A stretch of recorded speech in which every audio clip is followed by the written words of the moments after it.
21শে ফেব্রুয়ারি শহীদ দিবস ও আন্তর্জাতিক মাতৃভাষা দিবসের প্রথম প্রহরে নারায়ণগঞ্জ কেন্দ্রীয় শহীদ মিনারে ভাষা শহীদদের প্রতি শ্রদ্ধা জানাতে হাজারো মানুষের ঢল নামে। কালো ব্যাজ, কালো পতাকা ও ব্যানার নিয়ে সবাই ধীর পায়ে এগিয়ে যান কেন্দ্রীয় শহীদ মিনারের। অনেকের পোশাক ও সাজসজ্জায় ছিল কালো রং। এ সময় নারায়ণগঞ্জ জেলা প্রশাসক, পুলিশ সুপার, রাজনৈতিক, সামাজিক, সাংস্কৃতিক সহ বিভিন্ন সাংবাদিক সংগঠনের নেতৃবৃন্দরা বিনম্র চিত্তে শহীদ বেদিতে শ্রদ্ধা নিবেদন করেন। বৈষম্যহীন নতুন বাংলাদেশে 21শের প্রথম প্রহরে শ্রদ্ধা নিবেদন করতে পেরে তারা অনুভূতি ব্যক্ত করে বলেন, ভাষার জন্য একমাত্র বাঙালি জাতি রক্ত দিয়েছে।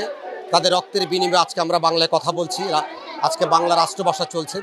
তো আজকে আমরা এই বিগত বহু বছর ধরে তো আমরা শুরু থেকে দিয়ে আসছি, আজকে একটা নতুন উদ্যমে, নতুনভাবে, একটা সুশৃঙ্খলভাবে আমরা আজকে এখানে শ্রদ্ধা নিবেদন করতে পেরেছি। বিগত সময়গুলো আমরা একটা হই হুল্লোড়, ধাক্কাধাক্কির একটা বিশৃঙ্খল একটা পরিবেশের মতো ছিল, কিন্তু আজকে আমরা সুন্দরভাবে স্বাভাবিকভাবে আজকে আমরা এখানে ফুল দিতে পেরেছি। তো আজকের এই সুন্দর আয়োজনের জন্য আমি জেলা প্রশাসনের পক্ষ থেকে যারা আজকে আয়োজন করেছেন এবং সুন্দরভাবে এই প্রোগ্রামটা শেষ করার জন্য তাদেরকে আমি ধন্যবাদ জানাই।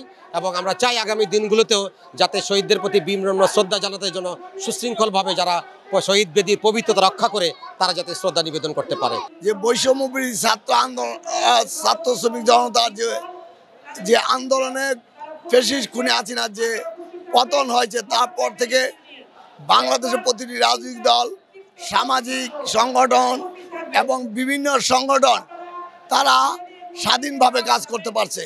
অতএব আমি নারায়ণগঞ্জবাসী এবং সবাইকে বলবো, আসুন আমরা এই মহান আন্তর্জাতিক মাতৃভাষা দিবসে আমরা শপথ গ্রহণ করি, নারায়ণগঞ্জে যেন আর কোনো গডফাদারের জন্ম না হয়, আর কোনো পরিবারতন্ত্রের রাজনীতির জন্ম না হয়। অতএব আমরা শপথ গ্রহণ করি, আমরা যেন সবাই মিলেমিশে নারায়ণগঞ্জকে গড়ে তুলি।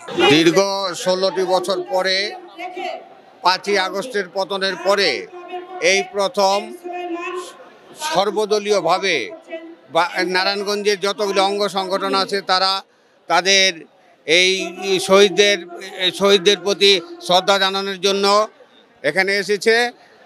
21 মানে মাথা নত না করা।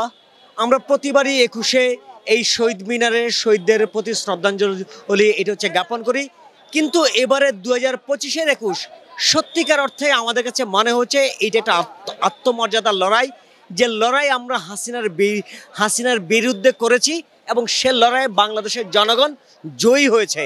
ফলে আমাদের কাছে এবারের 21 একটা অন্যরকম 21 এবং সত্যিকার অর্থে এবার আমাদের কাছে মনে হচ্ছে যে 21 মানে সত্যিকার অর্থেই বাংলাদেশের মানুষ ফ্যাসিবাদের কাছে মাথা নত করেনি, বাংলাদেশের মানুষ স্বৈরতন্ত্রের কাছে মাথা নত করেনি।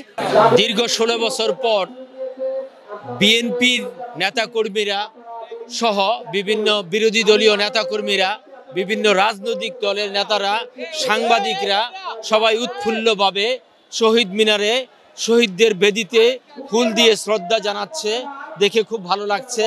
আজকে যদি সব দল একসাথে অংশগ্রহণ করতে পারতো তাহলে আরও ভালো লাগতো। আমরা সেই দিনের অপেক্ষায় আছি যে বাংলাদেশটা হবে সবার, এবং সবাই মিলে এই ভাষা শহীদদের নিয়ে, মুক্তিযোদ্ধাদের নিয়ে, গণ অভ্যুত্থানে যারা শহীদ হয়েছে, যারা ছাত্র আন্দোলন করেছে, সবাইকে একসাথে নিয়ে সুন্দর একটা দেশ গড়বে, এই প্রত্যয় যেন আজকের এই মঞ্চ থেকে সবাই নিতে পারে, সেই প্রত্যাশা ব্যক্ত করছি।